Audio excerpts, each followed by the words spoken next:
ಶಂಕರಾಚಾರ್ಯ ಮಧ್ಯಮ ಅಸ್ಮದಾಚಾರ್ಯ ಪರ್ಯಂತ ಒಂದೇ ಪರಂಪರಾ. ನಾವು ನಿನ್ನಿನ ದಿವಸ ಭಗವದ್ಗೀತೆಯ 13ನೇ ಅಧ್ಯಾಯದ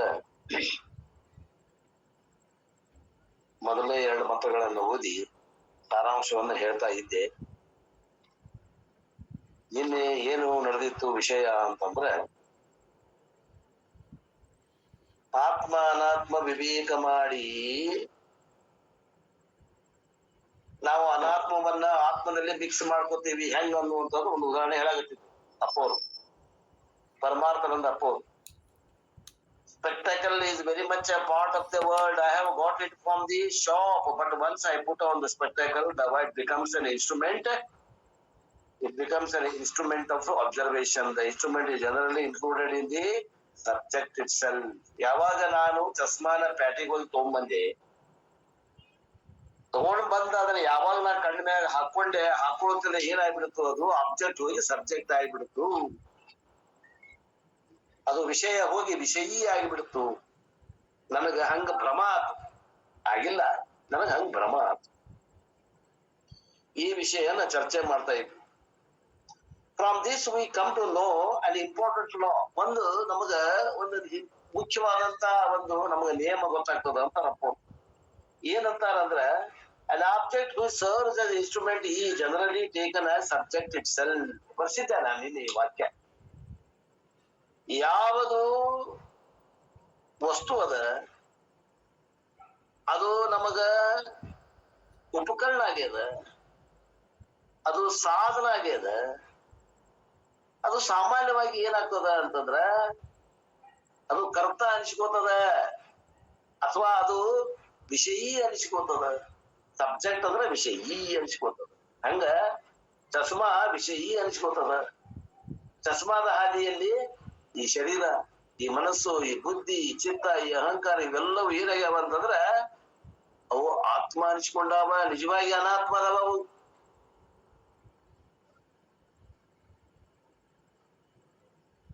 An object which serves as an instrument is integrally connected with the subject. Therefore, generally we include this spectacle in observer list. ಆದ್ದರಿಂದ ಈ ಏನು ಕನ್ನಡಕ ಅದನ್ನ ಹಾಕೊಳ್ಳೋ ಕನ್ನಡಕವನ್ನ ಅದು ದೃಕ್ಕದಲ್ಲಿ ನಾನು ಲಿಸ್ಟ್ ಮಾಡ್ತೇನೆ ಹೊರತು ದೃಶ್ಯದಲ್ಲಿ ನಾನು ಲಿಸ್ಟ್ ಮಾಡುವುದಿಲ್ಲ. But the fact is it is also N object only. ಏನಪ್ಪಾ ವಸ್ತು ಅಂತಂದ್ರೆ, ವಿಷಯ ಏನಪ್ಪಾ ಅಂತಂದ್ರೆ ಆ ಚಸ್ಮಾನು ಕೂಡ ವಿಷಯ ಅದ, ಅದು ವಿಷಯ ಅಲ್ಲ. ನೀವೇನು ಭ್ರಮದಿಂದ ಅದನ್ನ ವಿಷಯ ಒಳಗೆ ಹಾಕಿದ್ರು ಕೂಡ ಅದು ವಿಷಯ ಅದ, ಅದು ಸಬ್ಜೆಕ್ಟ್ ಇಲ್ಲ, ಅದು ಆಬ್ಜೆಕ್ಟ್ ಅದ. ಅದನ್ನ ಲಿಸ್ಟ್ ಮಾಡುವಂತ ಎಲ್ಲಾ ಲಿಸ್ಟ್ ಮಾಡ್ತೀವಿ, ಚಸ್ಮಾನ ನಾವು ಆಬ್ಜೆಕ್ಟ್ ಆಗಿ ಲಿಸ್ಟ್ ಮಾಡೋದಿಲ್ಲ, ಬಿಟ್ಟು ಹೋಗ್ತೀವಿ. ಇನ್ ದ ಸೇಮ್ ವೇ, ಇದೇ ರೀತಿ Vedanta says the body is another instrument for my observation of the world. ಈ ಶರೀರ ಅನ್ನುವಂಥದ್ದು ಒಂದ್ ಏನದ, ಅದು ಕೂಡ ಒಂದು ಸಾಧನ ಆಗ್ಯದ. ಈ ಜಗತ್ತಿನಲ್ಲಿ ವ್ಯವಹಾರ ಮಾಡ್ಬೇಕಾದ್ರೆ ಶರೀರ ಇದ್ರೆ ವ್ಯವಹಾರ ಮಾಡಕ್ ಆಗ್ತದ, ಸಾಧನ ಆಗ್ಯದ್ರಿ. ನಮ್ಮ ಸ್ಪೆಕ್ಟಾಕಲ್ ಅಂದ್ರೆ ಚಸ್ಮಾ ಹೆಂಗ ಸಾಧನ ಆಗೈತಿ ನೋಡಾಕ, ಹಂಗ ಈ ಶರೀರನು ಕೂಡ ಒಂದು ಸ್ಪೆಕ್ಟಾಕಲ್ ಅಂತಾರ ಅಪ್ಪೋರು. ಇದು ಒಂದು ಸಾಧನ, ಇದು ನಾನಲ್ಲ, ನಾನು ಉಪಯೋಗ ಮಾಡುವಂತ ಒಂದು ಸಾಧನ, ನಾನು ಅಲ್ಲ. ಶರೀರ, ಮನಸ್ಸು, ಬುದ್ಧಿಯಾದಿಗಳು ನಾನು ಅಲ್ಲ, ಇವು ನಾನು ಉಪಯೋಗ ಮಾಡುವಂತದ್ದು. ಅಂದ್ರೆ ನಾನು ದೃಕ್ ಸ್ವರೂಪ ಇರುವಂತ, ಸಚ್ಚಿದಾನಂದ ಸ್ವರೂಪ ಇರುವಂತ ನಾನು ಉಪಯೋಗ ಮಾಡುವಂತ ಉಪಕರಣಗಳು.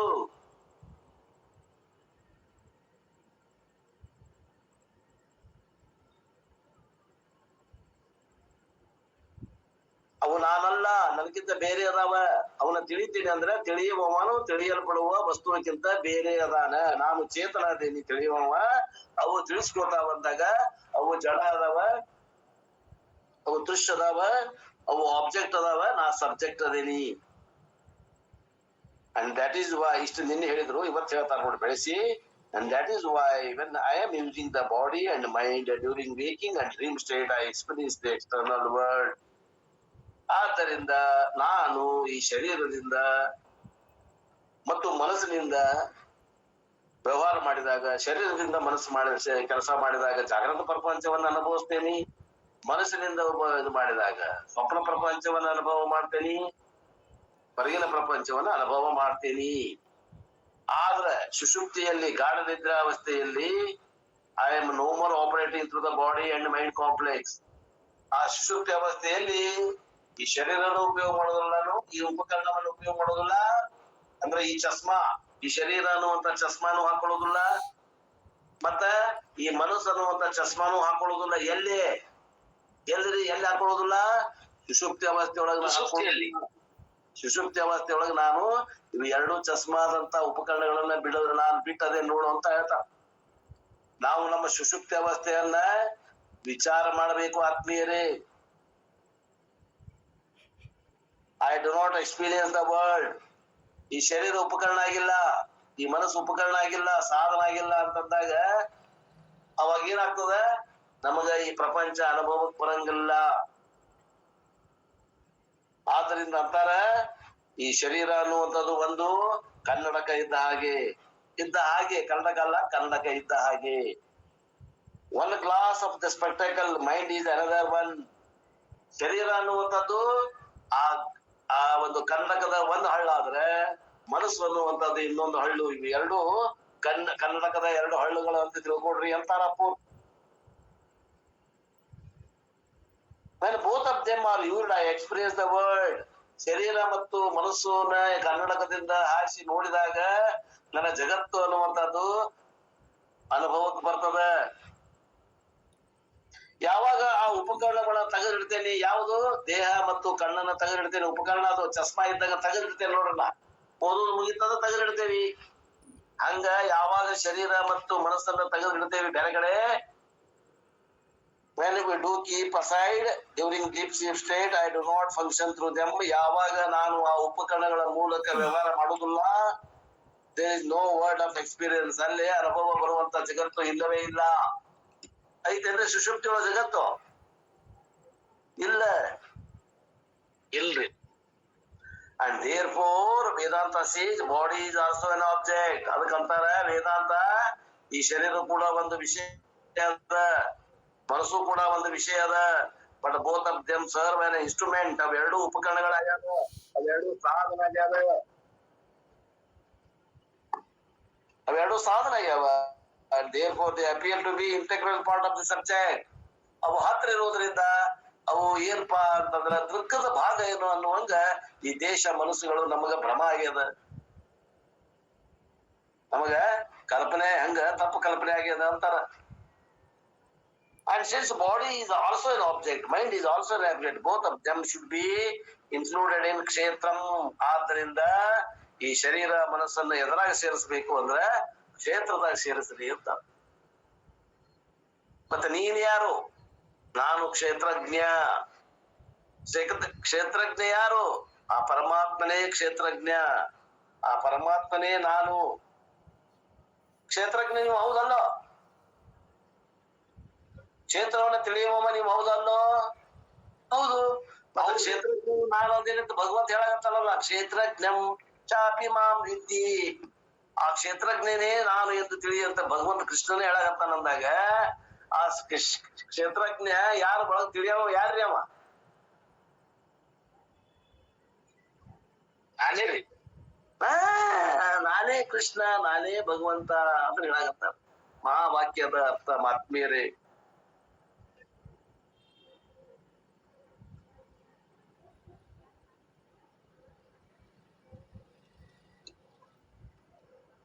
ಆದ್ರಿಂದ ಮನಸ್ಸು ಮತ್ತು ಶರೀರವನ್ನ ಕ್ಷೇತ್ರದಾಗ ಸೇರಿಸು, ಅದು ಒಂದು ವಿಷಯ ಅಂತ ತಿಳ್ಕೋ. ದ ಕ್ಷೇತ್ರಂ ಕನ್ಸಿಸ್ಟ್ ಆಫ್ 3 portions. ಕ್ಷೇತ್ರದಾಗ 3 ಭಾಗಗಳು ಬರ್ತಾವ. ಏನು? ಒಂದು ಜಗತ್ತು ಬರ್ತದ, ಒಂದು ಶರೀರ ಬರ್ತದ, ಒಂದು ಮನಸ್ಸು ಬರ್ತದ. ನಾವಿಟ್ಟು ದಿವಸ ಏನ್ ಮಾಡಿದ್ವಿ? ಕ್ಷೇತ್ರ ಅಂದ್ರ ಜಗತ್ತು ಅಷ್ಟ ಮಾಡಿದ್ವಿ. ಈಗ ಇನ್ನ 2 ಸೇರಿಸಿದ್ರು. ಯಾವುದು? ಶರೀರ ಮತ್ತು ಮನಸ್ಸನ್ನ ಸೇರಿಸಿ ಆ ಒಂದು ಜಗತ್ತಿಗೆ ಅವನ್ನ ಸೇರಿಸಿದ್ರು. ಸೇರಿಸಿ ಅದಕ್ಕೆ ಏನಂದ್ರು? ಕ್ಷೇತ್ರ ಅಂದ್ರು. ಏನಂದ್ರು ಅಂತ ಹೇಳ್ಬೇಕು. ಕ್ಷೇತ್ರ ಅಂದ್ರು. And of these 3, Krishna enumerates the body alone in the verse because our identification with the body is stronger, and therefore Krishna highlights the body as a part of the verse. ಮನಸ್ಸು ಕೂಡ ಅನಾತ್ಮನ ಐತೆ ಅಂತ ಒತ್ತು ಕೊಟ್ಟು ಹೇಳ್ಬೇಕಾಗ್ಯದ. ಈಗ ಸದ್ಯ ದೇಹಕ್ಕೆ ನಮಗ್ ಬಹಳ ತಾದಾತ್ಮ್ಯ ಅದ. ದೇಹ ಅಂದ್ರ ನಾನು ಅನ್ನೋದು ಅಜ್ಞಾನ ಕಾಲದಾಗ ಐತಿ ನಮಗ್. ಈ ಎಲ್ಲರ ಹೊರಗೆ ಹೊಂಟ್ರ ಅಂದ್ರೆ ತಾಸ್ಗಟ್ಟೆ ಡೆಕೋರೇಷನ್ ಮಾಡ್ತಾರೆ. ಯಾರಿಗ್ ಮಾಡ್ಕೊತಾರ್ರಿ ಇವ್ರು ಡೆಕೋರೇಷನ್? ದೇಹಕ್ಕೆ ಮಾಡ್ಕೊಂಡು ಏನಂತಾರ? ದೇಹಕ್ಕೆ ಡೆಕೋರೇಷನ್ ಮಾಡಕಂತೇನೋ ಅಂತಾರೋ, ಏನು ನಾನೇ ಡೆಕೋರೇಷನ್ ಮಾಡ್ಕೊಳತ್ತೀನಿ ಅಂತಾರ? ನಾನೇ ಮಾಡ್ಕೊಳ್ತೀನಿ ಅಂತಾರ. ನಾನೇ ಮಾಡಕತ್ತೀನಿ ಅಂತಾರ. ಆದ್ದರಿಂದ ದೇಹ ನಾನಲ್ಲ ಅನ್ನೋದು ತಿಳ್ಕೊಳಾಕ ದೇಹವನ್ನ ಒತ್ತು ಕೊಟ್ಟು ಭಗವಂತ ಹೇಳಾಗತ್ತ. ಮುಂದಿನ ಶ್ಲೋಕದಾಗ ಮನಸ್ಸಿನ ಒತ್ತು ಕೊಟ್ಟು ಹೇಳವದಾನೆ. Later Krishna himself will elaborate kshetram in which he will include the mind as well as the external world. ಮನಸ್ಸನ್ನು ಕೂಡ ಕ್ಷೇತ್ರದಾಗ ಹಾಕವದಾನ ಭಗವಂತ ಮುಂದಿನ ಶ್ಲೋಕದಾಗ. And therefore brief kshetram in this verse, elaborate kshetram is in the later verse number 6 and 7. ಈ 5ನೇ ಶ್ಲೋಕದಲ್ಲಿ ಭಗವಂತ ದೇಹವನ್ನು ಮಾತ್ರ ಕ್ಷೇತ್ರದಾಗ ಹಾಕ್ಯಾನ. 6-7 ಶ್ಲೋಕದಲ್ಲಿ ದೇಹದೊಂದಿಗೆ ಮನಸ್ಸನ್ನು ಕೂಡ ಕ್ಷೇತ್ರದಲ್ಲಿ ಎಣಿಸುವದಾನ, ಪರಿಗಣನೆ ಮಾಡುವದಾನ. ದಟ್ ಈಸ್ ಮಹಾಭೂತಂ, ಅಹಂಕಾರ, ಇಚ್ಛಾ, ದ್ವೇಷ, ಸುಖಂ, ದುಃಖಂ. Krishna elaborates the kshetram here, briefly enumerates only them. What is that? The body is kshetram.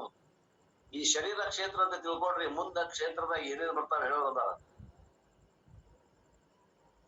ಮಹಾಭೂತ, ಅಹಂಕಾರ, ಇಚ್ಛಾ, ದ್ವೇಷ, ಸುಖ, ದುಃಖ ಇವೆಲ್ಲವೂ ಅನಾತ್ಮದಾಗ ಬರ್ತಾವೆ. And he also pointed out kshetrajna is something which is different from the body. ಕ್ಷೇತ್ರಜ್ಞ ಯಾರು ಅದ ಅಂದ್ರ ಇದನ್ನ ಕ್ಷೇತ್ರವನ್ನ ತಿಳಿಯುವ ಅವ ಏನದಾನ, ಕ್ಷೇತ್ರಕ್ಕಿಂತ ಬೇರೆ ಅದಾನ. ಅವ ಹೆಂಗ ಅದಾನ? ಈ ಶರೀರದಷ್ಟು ವ್ಯಾಪಕ ಅದಾನ. Which makes the material body alive. ಈ ಜಡವಾದ ಶರೀರವನ್ನ ಚೇತನಗೊಳಿಸುವಂತ ಚೇತನ ಶಕ್ತಿ ಎದ್ದುಳ್ಳವದಾನ. ಲಿವಿಂಗ್ ಬೀಯಿಂಗ್, ಅವ ಜೀವಂತ ಅದಾನ, ಆತ್ಮ. ಅಂಡ್ ದ್ಯಾಟ್ ಇನ್ವಿಜಿಬಲ್ ಪ್ರಿನ್ಸಿಪಲ್, ಅದು ಕಾಣದೇ ಇರುವಂತ ತತ್ವ. ಲೈಕ್ ಇನ್ವಿಜಿಬಲ್ ಎಲೆಕ್ಟ್ರಿಸಿಟಿ ಉಪಯೋಗ ಮಾಡ್ತೇವಿ, ಕಾಣ್ತೈತೆ ಕಣ್ಣಿಗೆ? ಇಲ್ಲ ಅಂತ ಕಾಣಂಗಿಲ್ಲ ಅಂದ್ರೆ ಇಲ್ಲ ಬರ್ತೈತೇನು? ಎಲೆಕ್ಟ್ರಿಸಿಟಿ ನಮಗ್ ಕಾಣಂಗಿಲ್ಲ, ಆದ್ರಿಂದ ನಾವು ಇಲ್ಲವೆನ್ನುತ್ತೇವೆ ಅಂತೀರೇನು?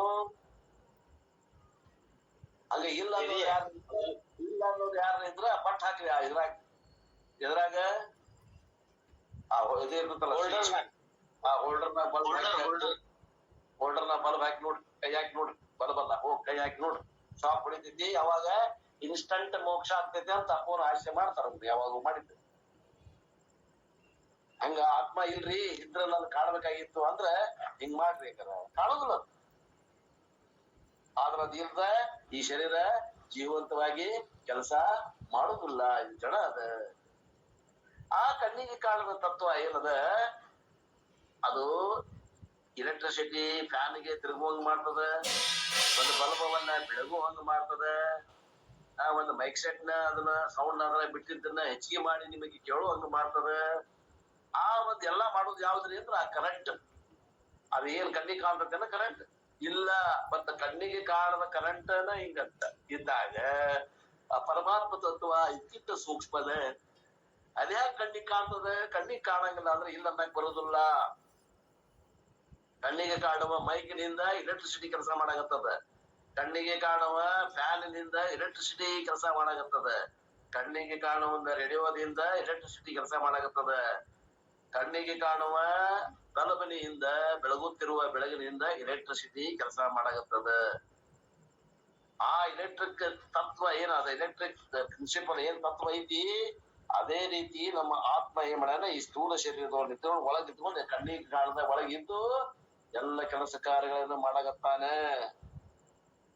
ಅದಕ್ಕೇನಂತೇವಿ ಅಂದ್ರೆ ಅಲ್ಲೇ ಎಲೆಕ್ಟ್ರಿಸಿಟಿ ಅಂತೇವಿ, ಇಲ್ಲೇ ಚೈತನ್ಯ ಅಂತೇವಿ. ಆ ಚೇತನ ತತ್ವ ಏನದ ಅದೇ ನಾವು.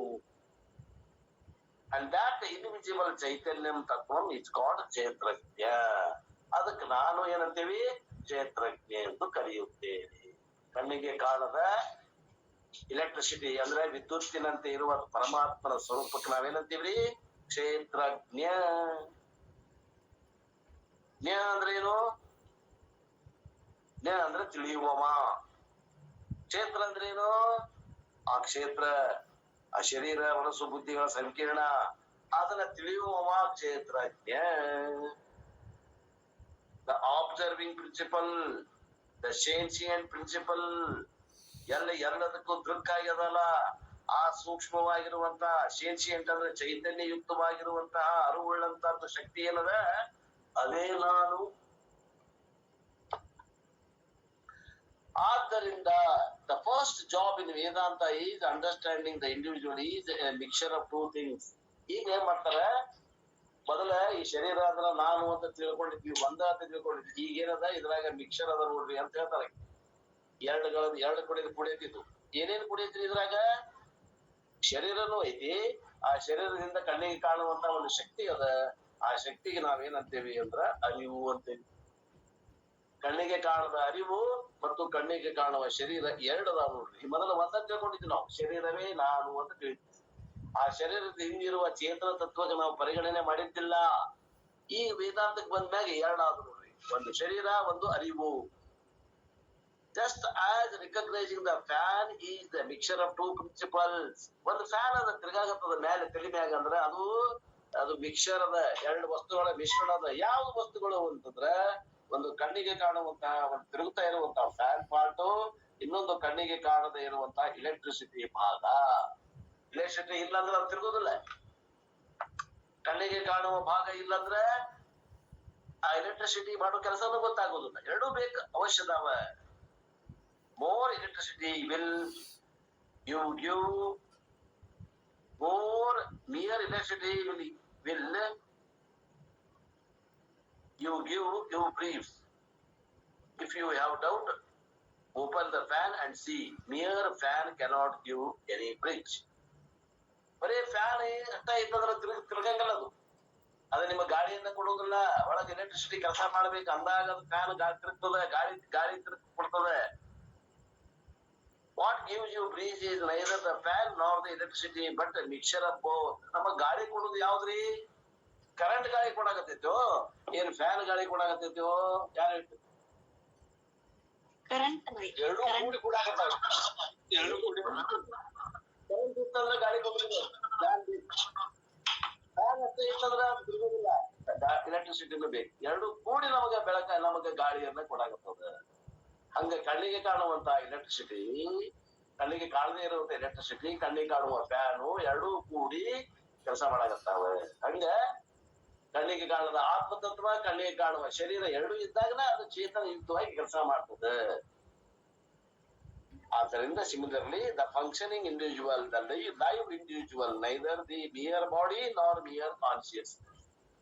ಕೆಲಸ ಮಾಡುತ್ತಿರುವಂತ ಇದೇನು ಮನುಷ್ಯ ಅದಾನ, ಇವ ಕೇವಲ ಆತ್ಮನೇ ಅಲ್ಲ, ಕೇವಲ ಶರೀರವಲ್ಲ, ಶರೀರ ಆತ್ಮಗಳ ಮಿಶ್ರಣ ಅಂತ ಹೇಳ್ತಾರೆ. ಅದು ಅದಕ್ಕೆ ಮ್ಯಾಕ್ ಕರ್ಕೊಂಡು ಹೋಗ್ತಾರ. Consciousness by it self cannot transact. ಆ ಅರಿವು ಐತಲ್ಲ, ಅದು ವ್ಯವಹಾರ ಮಾಡಕ್ ಅಸಮರ್ಥದ. ಆ ಅರಿವು ವ್ಯವಹಾರ ಮಾಡ್ಬೇಕಂದ್ರೆ ಶರೀರ ಅನ್ನುವಂತ ಮಾಧ್ಯಮ ಬೇಕಾಗ್ತದೆ. Body by it self cannot transact. ಶರೀರ ತನ್ನಷ್ಟಕ್ಕೆ ತಾನೇ ಕೆಲಸ ಮಾಡ್ತೈತಿ ಏನಂದ್ರೆ ಚೇತನ ಇಲ್ಲ, ಅದು ಜಡ ಅದ. ಆದ್ದರಿಂದ ಅದಕ್ಕೆ ಹಿಂದ ಚೇತನ ಬೇಕಾಗ್ತದ.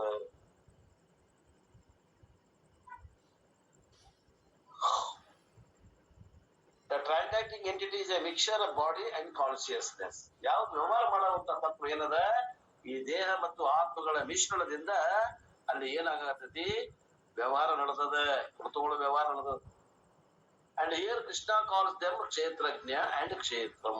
ಆದ್ದರಿಂದ ಈ 6 ಶಬ್ದಗಳ ಬಗ್ಗೆ ಏನ ಕೃಷ್ಣ ಅರ್ಜುನ ಕೇಳಿದ್ದ, ಕ್ಷೇತ್ರ ಮತ್ತು ಕ್ಷೇತ್ರಗಳ ಬಗ್ಗೆ ವಿವರವಾಗಿ ಹೇಳ್ತಾ ಇದ್ದಾನ ಅರ್ಜುನಗ Krishna. In the second chapter of Bhagavad Gita, they were called Deha and Dehi. Do you remember? ಎರಡನೇ ಅಧ್ಯಾಯದಾಗ ಇದಕ್ಕ ದೇಹ ಮತ್ತು ದೇಹಿ ಅಂದಾರ. ನಿಮಗೆ ನೆನಪಿದೆಯೇನು? ದೇಹಿ ಅಂದ್ರ ಕ್ಷೇತ್ರಜ್ಞ, ದೇಹ ಅಂದ್ರ ಶರೀರ. ಯಾವ ಶ್ಲೋಕದಾಗ ಹೇಳ್ಯಾರ್ರಿ? 13ನೇ ಶ್ಲೋಕದಾಗ ಹೇಳ್ಯಾರ ನೋಡ್ರಿ. ಏನಂತ ಹೇಳ್ಯಾರ? ದೇಹಿ ನೋಸ್ಮಿನ್ ಯಥಾ ದೇಹೇ ಕೌಮಾರಂ ಯೌವನಂ ಜರಾ ತಥಾ ದೇಹಾಂತರ ಪ್ರಾಪ್ತಿ ಧೀರ ತತ್ರ ನ ಮುಹ್ಯತೆ. 3ನೇ ಅಧ್ಯಾಯ 2ನೇ ಅಧ್ಯಾಯ 13ನೇ ಶ್ಲೋಕ.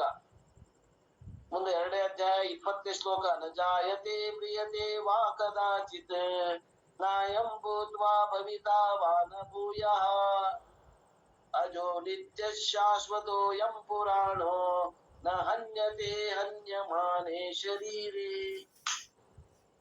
2ನೇ ಅಧ್ಯಾಯ 13ನೇ ಶ್ಲೋಕ, 2ನೇ ಅಧ್ಯಾಯ 20ನೇ ಶ್ಲೋಕ ತೆಗೆದು ಅರ್ಥ ಆಗುದ್ರಿ ಯಾರು? ಹೋಮ್ವರ್ಕ್ ಈಗ ಓದ್ರಿ. ಯಾರ ಪಟ್ಟ ಅದಾವ ಕೈಯಾಗ ಸಿಗ್ತಾವ ಬುಕ್ ಇಲ್ಲ, ಭಗವದ್ಗೀತಾ ಅಭ್ಯಾಸ ಮಾಡಾಕತ್ತೇವ್. ತೆಗೀರಿ ಬುಕ್. 2ನೇ ಅಧ್ಯಾಯ 13ನೇ ಶ್ಲೋಕದ ಅರ್ಥ ಓದ್ರಿ. 2ನೇ ಅಧ್ಯಾಯ 20ನೇ ಶ್ಲೋಕದ ಅರ್ಥ ಇನ್ನೊಮ್ಮೆ ಓದ್ರಿ. ಆಕ್ಚುಲಿ 2ನೇ ಅಧ್ಯಾಯ 12ರಿಂದ 25 ಬಯಾಟ ಮಾಡ ಅಂತ ಹೇಳಿದ್ವಿ ನಾವು. ಬಹಳ ಇಂಪಾರ್ಟೆಂಟ್ ಪಾತ್ರದ ಅವನ ನಿಧಿಧ್ಯಾಸನಕ್ಕೆ ಬರುವಂತ ಶ್ಲೋಕಗಳದಾವ, ಅವನ ಬಯಾಟ್ ಮಾಡ್ರಿ ಅಂತ. ಎಷ್ಟು ಮಂದಿ ಮಾಡ್ರಿ ಕೈ ಎತ್ರಿ? ಬಯಾಟ್ ಎಷ್ಟು ಜನ ಮಾಡಿರಿ?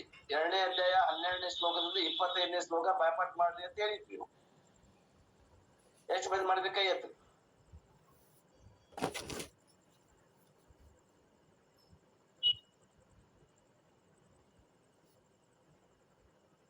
ಯಾರು ಇಲ್ಲ.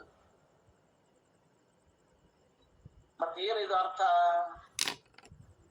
ವಿದ್ಯಾರ್ಥಿಗಳು ಹೆಂಗಿರ್ಬೇಕು? ಹೇಳಿದ್ದು ಹೋಮ್ವರ್ಕ್ ಮಾಡ್ಬೇಕು. ಮಾಡ್ಲಿಕ್ಕಂದ್ರೆ ಹೆಂಗ ಗೊತ್ತಾಗ್ತದೆ? ಯಾವಾಗ ನಾವು ಇದ್ದಿದ್ರು ಬಿಡ್ರಿ ಹೇಳ್ತೀರಲ್ಲ. ಮೊನ್ನೆ ಬಂದಾಗ ಹೇಳಿಲ್ಲ ನಾನು. ಹಿಂದೊಮ್ಮೆ 2ನೇ ಅಧ್ಯಾಯದಾಗಿಂತ ಮಹತ್ವ ಹೇಳ್ಬೇಕಾದಾಗ ಹೇಳೀನಿ. 2ನೇ ಅಧ್ಯಾಯ ಮುಂದೆ ಹೇಳೋ ಮುಂದೆ ಹೇಳೀನಿ. ನಡ್ಕೋ ಒಮ್ಮೆ ಹೇಳೀನಿ. ಈಗೂ ಹೇಳಾಕತ್ತೇನಿ. ಇನ್ನೂ ಮುಂದೆ ಹೇಳ್ತೇನಿ. ಮುಂದೆ ಅವ್ರು ಹೇಳೋರ, ಗುರುಗಳು ಹೇಳೋರ, ಅವ್ರು ಹೇಳಿದ್ರು ನಾ ಹೇಳವನ. ಮತ್ ನೀವ್ ಯಾವಾಗ ಮಾಡೋರು?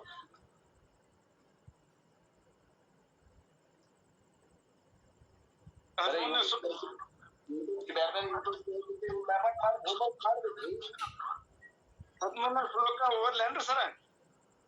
13 ಶ್ಲೋಕದ ಅರ್ಥ ಓದ್ರಿ. ಹಾ ಸರ್. ದೇಹಿನಸ್ಮಿನ್ ಯಥಾ ದೇಹ ಕೌಮಾರಂ ಯೌವನಂ ಜರಾ ತಥಾ ದೇಯಾಂತರ ಪ್ರಾಪ್ತಿ ತೀರ ತತ್ರ ನ ಮುಹ್ಯತಿ. ಅರ್ಥಾತ್ ಬಾಲ್ಯ, ಯೌವನ ಮತ್ತು ವೃದ್ಧಾಪ್ಯಗಳ ಅವಸ್ಥಾರೂಪಿ ಸ್ಥೂಲ ಶರೀರದ ವಿಕಾರಗಳು ಅಜ್ಞಾನದಿಂದ ಆತ್ಮನಿಗೆ ಆರೋಪಿಸಲಾಗುತ್ತದೆ.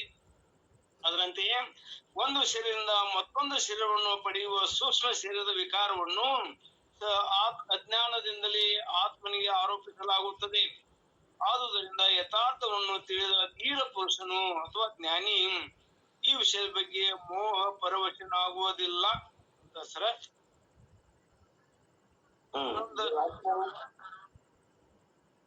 ಈಗ ನಮ್ಗ ನಾವು ನೋಡ್ಬೋದು, ನಮ್ಮ ಬಾಲ್ಯ, ನಮ್ಮ ಯೌವನ, ಬಾಲ್ಯ, ಈಗ ನಾವೆಲ್ಲ ಮುದುಕರಾಗೇವಿ.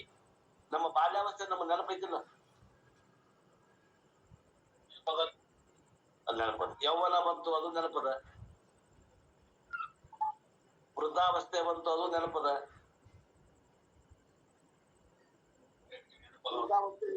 ವೃದ್ಧಾವಸ್ಥೆ ಆಗಿಂದ ಮುಂದೆ ಏನ್ ಬರ್ತದ ಹೇಳ್ರಿ?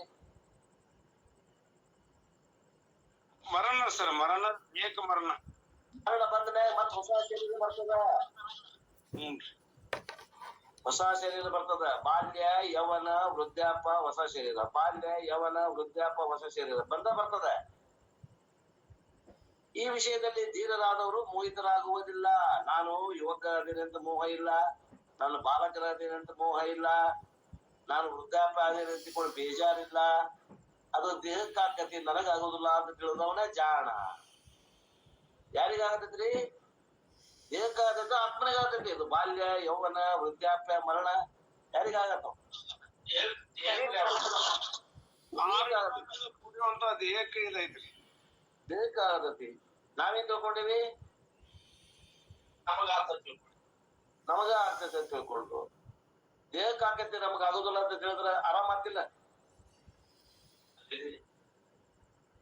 ತಿಳ್ಕೊಂಡು ಉಳ್ಕೋಬೇಕಾದ್ರೆ ಎಷ್ಟು ಕಷ್ಟ ಅದ ನೋಡ್ರಿ. ಪ್ರಾಕ್ಟೀಸ್ ಮಾಡ್ಬೇಕಾದ. ಮುಂದೆ 20ನೇ ಶ್ಲೋಕದ ಅರ್ಥವನ್ನು ಓದ್ರಿ.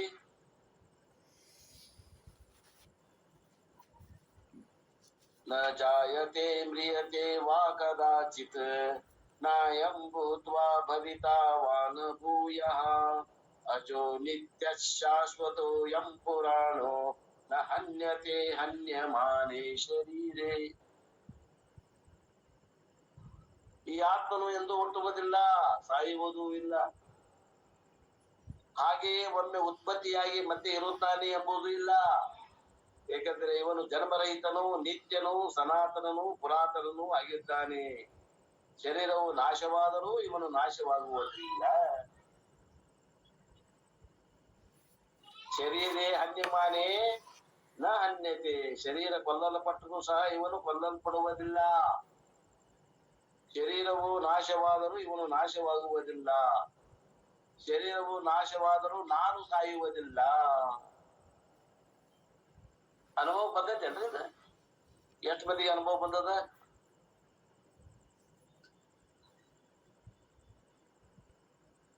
ಮನನ ನಿಧಿಧ್ಯಾಸನ ಮಾಡಬೇಕು ನಾವು. ಏನಂಗ ಬೇರೆ ಬೇರೆ ಚಾನಲ್ ನಾಗ ಯೂಟ್ಯೂಬ್ ಕೇಳ್ಕೊಂತ ನೋಡ್ಕೊಂತ ಕುಂಡ್ರುದು.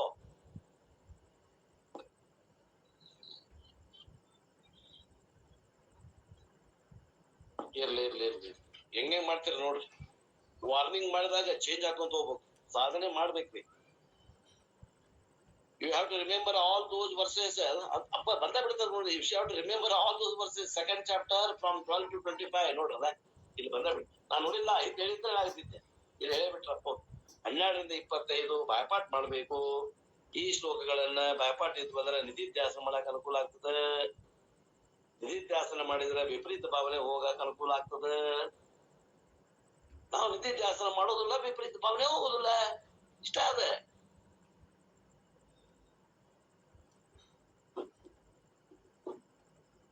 Go through the whole section. This is Dehi and Deha, the mixture, otherwise called Atmanatma.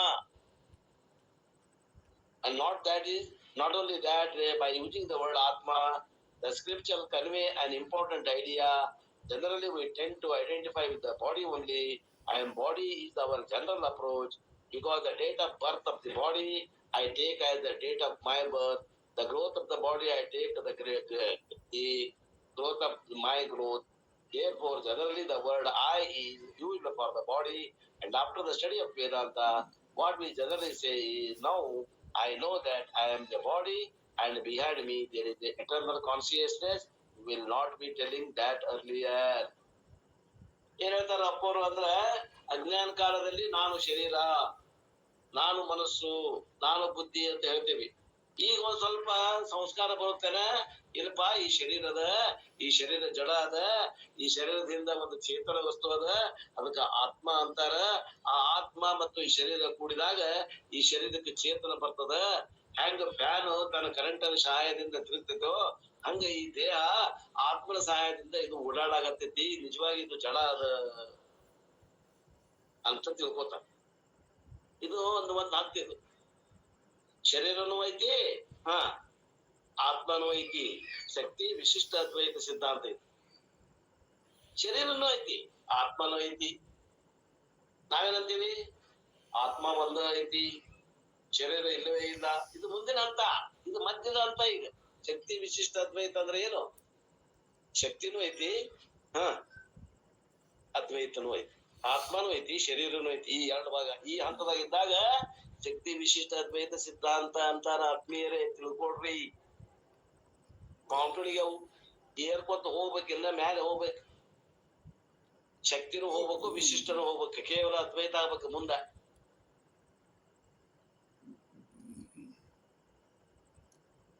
ಹಂತವಾಗಿ ಹೇಳ್ಕೊಂತ ಮ್ಯಾಗ ಹೋಗ್ಬೇಕು. ಒಮ್ಮಗಲೇ ಅದ್ವೈತ ಹೇಳಕ್ ಬರುದಿಲ್ಲ. ಶರೀರನು ಅದರಿ, ಹಂಗ ಹಿಂದ ಆತ್ಮನೂ ಐತಿ. ಒಂದು ಶಕ್ತಿ ಅದು ಚೇತನ ಐತಿ, ಇದು ಜಡ ಅದ. ಇದು ಫ್ಯಾನ್ ಹೆಂಗ ಐತಿ ಹಂಗ ಶರೀರ ಅದ, ಕರೆಂಟ್ ಹೆಂಗ ಐತಿ ಹಂಗ ಆತ್ಮ ಅದ. ಹಿಂಗ ತಿಳ್ಕೊತಾನ. ಶಕ್ತಿ ವಿಶಿಷ್ಟ ಅದ್ವೈತಿ ಇಲ್ಲಿ ಬಂದಾನ. ಈಗ ಇನ್ನು ಮುಂದೆ ಪ್ರಯಾಣ ಅದ ಅವಂಗ.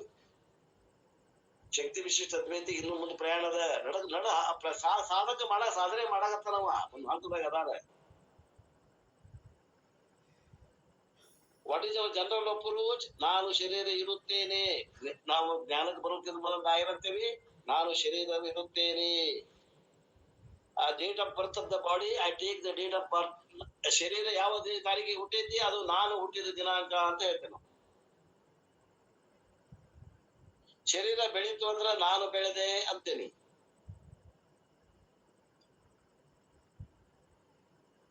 ಯಾವಾಗ ಅಜ್ಞಾನ ಕಾಲದಾಗ. ಹೆಂಗ ನಾನು ವೇದಾಂತ ಸ್ವಲ್ಪ ಸ್ವಲ್ಪ ಅಭ್ಯಾಸ ಮಾಡ್ಕೊಂತ ಹೋಗ್ತೀನಿ, ಅವಾಗ ಏನಂತೀನಿ, ನಾನು ಶರೀರ, ಆ ಶರೀರದಿಂದ ಇರುವಂತ ಚೇತನ ಒಂದದ, ಆ ಚೇತನದಿಂದ ಅದು ಶಕ್ತಿಯನ್ನು ಪಡೆದು ಇದು ಶರೀರ ಕೆಲಸ ಮಾಡ್ತದ. ಶರೀರನೂ ಐತಿ, ಆ ಚೇತನ, ಆ ಶರೀರ ಕ್ಷೇತ್ರನೂ ಐತಿ, ಕ್ಷೇತ್ರಜ್ಞ ಆದ ಆತ್ಮನೂ ಐತಿ. ಇದೇ ಶಕ್ತಿ ವಿಶಿಷ್ಟ ಅದ್ವೈತ. ಅಜ್ಞಾನಿಗಿಂತ ಭೀಷ್ಮ ಮಧ್ಯ ಶಕ್ತಿ ವಿಶಿಷ್ಟ ಅದ್ವೈತ ಅನ್ನೋರು. ಆದ್ರ ವೇದಾಂತದ ಅತ್ಯಂತ ಏನು ನಿಲುವದ, ಏಕಮೇವ ದ್ವಿತೀಯ ಬ್ರಹ್ಮ ವಸ್ತು ಒಂದ ಅದ ಅನ್ನುವಂಥದ್ದು ಏನದ, ಅದ್ವೈತದಾಗ ದ್ವೈತ ಇಲ್ಲ. ಆ ದ್ವೈತ ಇಲ್ಲದೆ ಇರುವಂತ ಸ್ಥಿತಿ ಏನಿದೆ, ಇದನ್ನ ದಾಟಿ ಬರುವಂತ ಸ್ಥಿತಿ ಅದು. ದ್ವೈತದಿಂದ ಅದ್ವೈತಕ್ಕೆ ಹೋಗ್ಬೇಕಾದ್ರೆ ನಡಕ ಶಕ್ತಿ ವಿಶಿಷ್ಟ ಅದ್ವೈತಿ ಬರ್ತಾವ. ಸಾಧಕವ ಶಕ್ತಿ ವಿಶಿಷ್ಟ ಅದ್ವೈತ. ಬಿಫೋರ್ ವೇದಾಂತ ಸ್ಟಡಿ ಬಹಳ ಮಂದಿಗೆ ಈ ವಿಷಯ ಗೊತ್ತಿಲ್ಲ. ಸುಮ್ಮನೆ ಶಕ್ತಿ ವಿಶಿಷ್ಟ ಅದ್ವೈತ ಶರಣರದು ಹೇಳ್ತಾರ, ಶಕ್ತಿ ವಿಶಿಷ್ಟ ಅದ್ವೈತ ಅಂತಾರ, ಅದ ನಮ್ದ್ರಿ ಅಂತ ತಿಳ್ಕೊಂಡು ಅಲ್ಲೇ ನಿಂತ್ಕೊಂಡ್ಬಿಟ್ರು. ಹೌದು, ಅಷ್ಟರ ಮಾಡಲ್ಲ ಸಾಧನೆ ಅವರು. ನೀವು ಅಷ್ಟು ಮಾಡ್ರಿ ಮೊದಲು, ಆಮ್ಯಾಗ ಅಲಗಳೇನಂತೆ, ಮೊದಲು ಸಾಧನೆ ಮಾಡ್ರಿ, ಆಮ್ಯಾಗ ಅಲಗಳಿರಿ, ಮುಂದೋಗ್ರಿ, ಪ್ರಯಾಣ ಮಾಡ್ರಿ. ಯಾಕಂದ್ರೆ ಅಲ್ಲಿನೂ ಕೂಡ ಶಕ್ತಿ ವಿಶಿಷ್ಟ ಅದ್ವೈತದಾಗ ಮೋಕ್ಷದ ಕಲ್ಪನೆ ಏನದ, ಬೇರೆನೇ ಅದ. ನಾವು ವೇದಾಂತ ರೀತಿಯಿಂದ ಜೀವನ್ ಮುಕ್ತಿ ವಿಲಕ್ಷಣ ಆನಂದ ಆಗ್ಲಿ, ವಿಧೇಯ ಕೈವಲ್ಯ ಆಗ್ಲಿ, ಅದಿಲ್ಲ ಅಲ್ಲಿ. Before Vedantic study I am the body alone is my understanding. Vedanta ಅಭ್ಯಾಸ ಮಾಡೋಕೆ ಮೊದಲು ನೀನು ಯಾರು ಅಂದ್ರೆ ನಾನು ಶರೀರ, ಇಷ್ಟ ನಮ್ ತಿಳುವಳಿಕೆ ಇತ್ತು. After Vedantic enquiry I had one more statement. ಈ ವೇದಾಂತ ವಿಚಾರ ಮಾಡಿದ್ಮ್ಯಾಗ ನಾನು ಸ್ಟೇಟ್ಮೆಂಟ್ ಬದಲಾವಣೆ ಮಾಡಿದೆ. ಏನಂತ, ನಾನು ಶರೀರ ಅದೇನಿ, ಅಲ್ಲಿ ಹಿಂದ ಒಂದು ಆತ್ಮ ಅದ.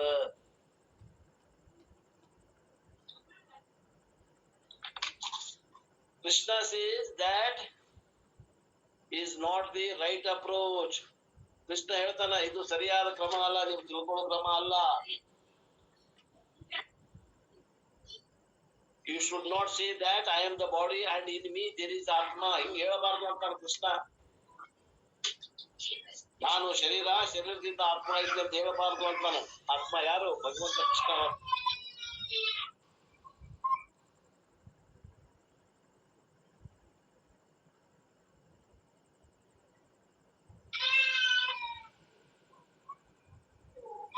You have to train your mind. ಈಗ ನೀವು ಮನಸ್ಸಿಗೆ ತರಬೇತಿ ಹೆಂಗ್ ಕೊಡ್ಬೇಕು ಅಂತಂದ್ರ, ಯು ಹ್ಯಾವ್ ಟು ಡೂ ನಿಧಿಧ್ಯಾಸನಂ. ನಿಧಿಧ್ಯಾಸನ ಮಾಡಬೇಕು. Spend weeks, months and years. ಎಷ್ಟು ದಿವಸ ಮಾಡ್ಬೇಕ್ರಿ ನಿಧಿಧ್ಯಾಸನ?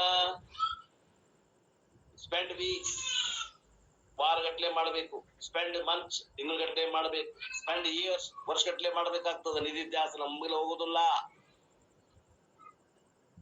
ಈಗ ಹೊಟ್ಟೆ ತುಂಬಿತು, ಈಗ ಊಟ ಮಾಡಿದೆ, ಹೊಟ್ಟೆ ತುಂಬಿತು, ಈಗ ಗೊತ್ತಾಗತ್ತೆ ಫಲ. ಇದು ಹಂಗಲ್ಲ, ಇದು ಕ್ರಮೇಣ ಗೊತ್ತಾಗುವಂತದ್ದು, ನಿಧಾನವಾಗಿ ಮಾಡಬೇಕಾದದ್ದು ನಿಧಿಧ್ಯಾಸನ. And what should be our new training? I am the conscious because I am conscious principle and body is incidental medium through which I am transacting with the world. ಈಗ ನಾವೇನ್ ತಿಳ್ಕೋಬೇಕು ಅಂದ್ರ, ನಾನು ಆ ಆತ್ಮ ಇದ್ದೀನಿ, ಆ ಚೇತನವಾದ ಸ್ವರೂಪ ನಂದದ. ಆ ಚೇತನವಾದ ಸ್ವರೂಪದ ಈ ಒಂದು ಶರೀರ ಅನ್ನುವಂತ ಮಾಧ್ಯಮ ಕೆಲಸ ಮಾಡಾಕತ್ತೈತಿ ಅನ್ಬೇಕು. ಮೊದಲು ನಾನು ಶರೀರ, ಶರೀರದಿಂದ ಆತ್ಮ ಅದ ಅಂತ ತಿಳ್ಕೊಂಡೆ. ಈಗೇನಂತೀನಿ, ಆ ಆತ್ಮನೇ ನಾನು ಇದ್ದೀನಿ, ಆ ಆತ್ಮನ ಎದುರಿಗೆ ಈ ಶರೀರ ಅನ್ನುವಂಥದ್ದು ಒಂದು ಕೆಲಸ ಮಾಡಾಕತ್ತದ. ಆ ಸಾನ್ನಿಧ್ಯವನ್ನ ಪಡೆದು ಈ ಶರೀರ ವ್ಯವಹಾರ ಮಾಡಾಕತ್ತದ ಈ ಜಗತ್ನಾಗ. Therefore, instead of saying I am the body with an Atma, I should learn to say I am the Atma with an incidental body. ಆದ್ದರಿಂದ ನನ್ನ ತಿಳುವಳಿಕೆ ಏನಾಯ್ತು, ನಾನು ದೇಹ ಅದೇನಿ, ದೇಹದಿಂದ ಆತ್ಮ ಅನ್ನುವಂತ ಶಕ್ತಿ ಅದ ಅನ್ನೋದು ಬಿಟ್ಟು ಈಗ ನಾ ಏನಂತೀನಿ, ಆ ದೇಹದ ಹಿಂದಿರುವಂತ ಆತ್ಮನೇ ನಾನಿದ್ದೇನೆ.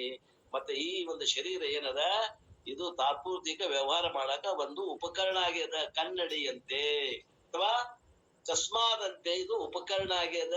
ನಾನು ಚೇತನವಾಗಿ ಇದ್ದೇನೆ. ಜಡದಿಂದ ಚೇತನಕ್ಕ ಪರಿವರ್ತನೆ ಮಾಡಿದ ನೋಡ್ರಿ ಅಯೋರ್ಕ ಭಗವಂತ. And since the body is only an incidental medium, I am willing to accept the fact that this medium is bound to go back to the kshetram. ಈ ಶರೀರ ಕ್ಷೇತ್ರದಾಗ ಬರ್ತದ, ಇದು ಮತ್ತು ಒಳ್ಳೆ ಕ್ಷೇತ್ರಕ್ಕೆ ಹೋಗೋದು. ನಾನು ಮಾತ್ರ ಕ್ಷೇತ್ರಜ್ಞ ಅದೇನೆ ಅಂತ ತಿಳ್ಕೊಳ್ರಿ. It has come from the word. I am using it temporary, and I have to give back to the word. And even when I give the kshetram back to the word, I am kshetrajna, the invisible consciousness will continue to survive. ಈ ಶರೀರ ಅನ್ನುವಂಥದ್ದು ಪಂಚ ಮಹಾಭೂತಗಳಿಂದ ಆಗೈತಿ, ಇದು ಅನಾತ್ಮದಿಂದ ಆಗೈತಿ, ಇದು ಮತ್ತು ಅನಾತ್ಮಕ ಹೋಗಿ ಸೇರ್ತದ. ಅನಾತ್ಮವಾದಂತಹ ಶರೀರವನ್ನ ಅನಾತ್ಮಕ ಕೊಟ್ಟ ಮ್ಯಾಗೆ ಚೇತನವಾದಂತಹ ಕ್ಷೇತ್ರಜ್ಞಾನ ನಾನು ಸಪರೇಟ್ ಆಗಿ ನಾನು ಬೇರೆನೆ ಉಳಿತೀನಿ. ಈ ರೀತಿ ಜ್ಞಾನದಲ್ಲಿ ಪರಿವರ್ತನೆ ಆಗುವುದು. The shift of the knowledge identification from ಕ್ಷೇತ್ರಂ ಟು ಕ್ಷೇತ್ರಜ್ಞ ಇಸ್ ಕಾಲ್ಡ್ ಅಪರೋಕ್ಷ ಜ್ಞಾನಂ. ಅಪರೋಕ್ಷ ಜ್ಞಾನ ಅಂದ್ರೆ ಏನ್ರಿ? ನಾನು ಕ್ಷೇತ್ರ ಅಂತ ತಿಳಿದಿದ್ದೆ, ಈಗ ಕ್ಷೇತ್ರಜ್ಞ ಅಂತ ತಿಳ್ಕೊತೇನೆ, ಇದು ಅಪರೋಕ್ಷ ಜ್ಞಾನ. ಇದಕ್ಕಿಂತ ಸರಳ ಹೇಳಕ್ ಬರೋದಿಲ್ರಿ, ಇದಕ್ಕಿಂತ ಸರಳ ಸಂಕ್ಷಿಪ್ತ ಹೇಳಕ್ ಬರೋದಿಲ್ಲ. ಎಲ್ಲಾ ಶಬ್ದಗಳ ತಾಕಲಾಟ. ಸುಮ್ಮನೆ ಏನು ಗೋಳಿಲ್ಲ ಗೋಜಲಿಲ್ಲ ಇಷ್ಟು ತಿಳ್ಕೊಂಡ್ರಿ ಅಂತಾರ. ಅಪರೋಕ್ಷ ಜ್ಞಾನ ಅಂದ್ರೆ ಏನು? ನಾನು ಶರೀರ ಅಂತ ತಿಳ್ಕೊಂಡಾವ, ಈಗ ನಾನು ಆತ್ಮ ಅಂತ ತಿಳ್ಕೊಂಡ್ರೆ ಅದ ಅಪರೋಕ್ಷ ಜ್ಞಾನ. And as long as I say that I have an Atma, it is called Paroksha Jnanam. ಎಲ್ಲಿ ಮಠ ನಾನು ಶರೀರದಿಂದ ಒಂದು ಆತ್ಮಶಕ್ತಿ ಐತಿ ಅಂತ ತಿಳ್ಕೊತೀನಿ, ಅದಕ್ಕೆ ಏನಂತಾರ? ಪರೋಕ್ಷ ಜ್ಞಾನ. ನಾನು ಆತ್ಮ ಅದೇನಿ, ಆ ಆತ್ಮನ ಸಾನ್ನಿಧ್ಯದಲ್ಲಿ ಕ್ಷೇತ್ರ ಆದಂತ ಈ ಶರೀರ ಮತ್ತು ಮನಸ್ಸುಗಳು ಇವು ಉಪಕರಣ ಆಗ್ಯಾವ ಅಂತ ತಿಳ್ಕೊಂಡೆ ಅಂದ್ರ ಅದು ಅಪರೋಕ್ಷ ಜ್ಞಾನ ಅನಿಸ್ಕೋತದ.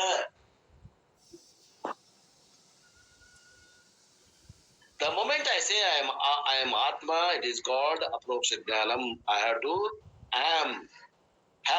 am is the Paroksha Jnanam to Aproksha Jnanam. This is the essence of the second verse. Now continuing, ಇದು ಎರಡನೇ ಮಂತ್ರದ ಅರ್ಥ. ಈ ರೀತಿ ಬದಲಾವಣೆ ಆಗ್ತದೆ. ಇನ್ನ ಮೂರನೇ ಮಂತ್ರ ಓದಿ ಬಿಡ್ತೇನೆ, ಅದರ ವಿಷಯ ನಾಳೆ ನೋಡೋಣ. ಏನದು ಮೂರನೇ ಮಂತ್ರ? ಇದ್ರಾಗ ಮೂರನೇ ಮಂತ್ರ, ಇದ್ರ ನಮ್ಮದ್ರಾಗ ಎರಡನೇ ಮಂತ್ರ. ಕ್ಷೇತ್ರಜ್ಞಂ ಚಾಪಿ ಮಾಂ ವಿದ್ಧಿ ಸರ್ವ ಕ್ಷೇತ್ರೇಷು ಭಾರತ ಕ್ಷೇತ್ರ ಕ್ಷೇತ್ರಜ್ಞಯೋರ್ಜ್ಞಾನಂ ಯಜ್ಞಾತ್ವಾ ಮತಂ ಮಮ ಯಜ್ಞಾನಂ ಮತಂ ಮಮ. ಎಳೆಯ ಅರ್ಜುನ, ಎಲ್ಲ ಕ್ಷೇತ್ರಗಳಲ್ಲಿ ಕ್ಷೇತ್ರಜ್ಞ ಅರ್ಥಾತ್ ಜೀವಾತ್ಮನು ನಾನೆಂದೇ ನೀನು ತಿಳಿ. ಹಾಗೆಯೇ ಕ್ಷೇತ್ರಜ್ಞ ಅರ್ಥಾತ್ ವಿಕಾರ ಸಹಿತವಾದ ಪ್ರಕೃತಿ ಮತ್ತು ಪುರುಷನನ್ನು ತತ್ವದಿಂದ ತಿಳಿಯುವುದೇ ಜ್ಞಾನವಾಗಿದೆ. ಹೀಗೆ ಇದು ನನ್ನ ಮತವಾಗಿದೆ ಅಂತ ಹೇಳೋರದಾರ. ಆ ವಿಷಯವನ್ನ ಮತ್ತೆ ನಾಳೆಗೆ ನೋಡೋಣ ಅನ್ನುವಲ್ಲಿಗೆ ಇವತ್ತಿನ ಈ ವಾಕ್ರೂಪ ಸೇವೆಯನ್ನು ಗುರುಪಾದಕ್ಕೆ ಸಲ್ಲಿಸಿ ನನ್ನ ವಾಣಿಗೆ ವಿರಾಮ.